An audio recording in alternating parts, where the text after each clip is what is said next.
We're saddened that this ever occurred.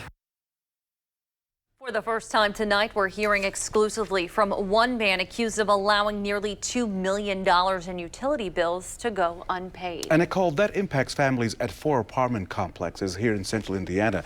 WRTV Investigates Rachael Wilkerson has shown you time and time again the struggle, right, that people face in those neighborhoods. Tonight, she's getting answers. Thousands of residents at these 4 Indianapolis apartment complexes are on the brink of having their water shut off. They're at wit's end with the property owners. Everyone's very frustrated. Brittany Ryan's lease agreement shows water is supposed to be included with rent, but according to the utility company Citizens Energy, the bills have gone unpaid since February of 2021. More than $1.7 million is owed. We thought that everything was being paid. We thought that we were paying them and they were paying our bills. I just don't understand it. Citizens Energy spokesman Dan Considine says the debt is growing around $100,000 a month. We have never ran into a situation. We've never had a situation like this. Considine says payment arrangements have been broken several times. Frankly, they were unresponsive. If a payment isn't made by September 30th, water at all 4 properties and gas will be disconnected. Indianapolis Deputy Mayor Jeff Bennett says the units will be unlivable. 1,400 households potentially impacted is the scope or scale of a natural disaster if they were all to be displaced at one time. This isn't the first time these residents suffered. In February, the utility company shut the water off at 2 of the complexes, Berkeley Commons and Capitol Place, because unpaid bills topped $850,000. The city stepped in and took care of it. Is that a possibility now?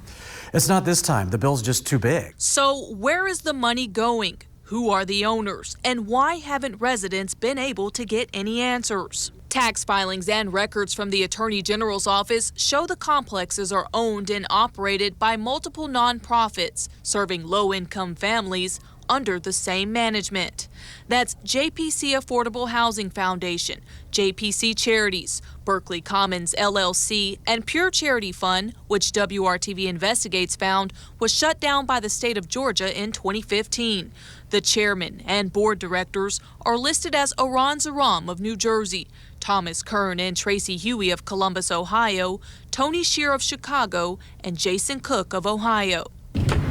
We've called, emailed, and door knocked to reach them. We're just following up to see when you guys are going to pay the utility bills. I need you to get off property. WRTV Investigates has been searching for the landlords and directors involved. After months of no responses, we traveled 170 miles to Columbus, Ohio to get answers. We showed up at the front door of Thomas Kern's home. JPC's latest tax filings, which are the 2018 and 2019 filings, list Kern as treasurer, secretary, and director. After an hour of talking with him, he agreed to an interview. How did we get in this situation? I can't tell you how. I can tell you that it's absolutely unfortunate, and I think everyone is saddened by this. Residents are paying their bills, but where is the money going? I don't know.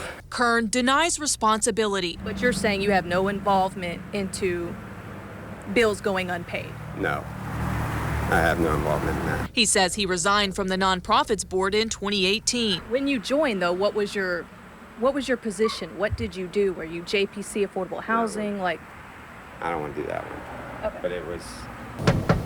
We also went to the address listed on tax filings for Director Tracy Huey. The man who answered the door said he didn't know her. We stopped by a business address listed for JPC, only to find legal advisors who denied comment. WRTV Investigates found this is happening not only in Indianapolis, but at apartment complexes in neighboring cities tied to the same nonprofit. It's beyond frustrating. It's angering to the city and to the mayor that we have this out-of-state entity that is not responsive and doesn't seem to care that they're not responsive on behalf of the tenants that they're supposed to be serving. The mayor's office, attorney general's office, and Citizens Energy are suing the nonprofits and alleged board members. The AG's office calls the nonprofits a years-long scheme from the backs of low-income tenants.